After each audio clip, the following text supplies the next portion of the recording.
சொல்றேன்னு தப்பா நினைச்சுக்காத. வண்டியில காத்து இல்லக்கா, இறங்கிக்கோக்கா. தம்பி நான் பேய்ப்பா. அக்கா நான் ஒருத்தர் தான் மரியாதையா சொல்லுவேன், அதுக்கப்புறம் அடிச்சு மூஞ்ச கீ சேஞ்சிரும் சொல்லிட்டேன். தம்பி கோபப்படாதப்பா, நான் இறங்கி போயிடுறேன். பேய்க்கு ஒரு மட்டும் மரியாதை இல்ல இருக்கா, நான் மூஞ்ச கொடூரமா வைக்கிறேன். வர பயந்து ஓட வரேன். வாடா சீக்கிரம் வாடா.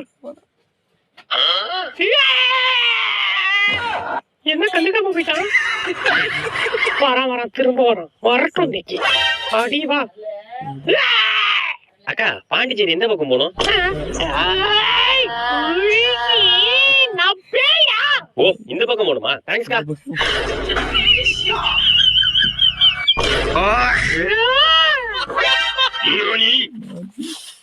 அப்பாடி இவனாச்சும் பயந்தானே, ஸ்கூட்டி எடுத்து ஓடிட வேண்டியதான்.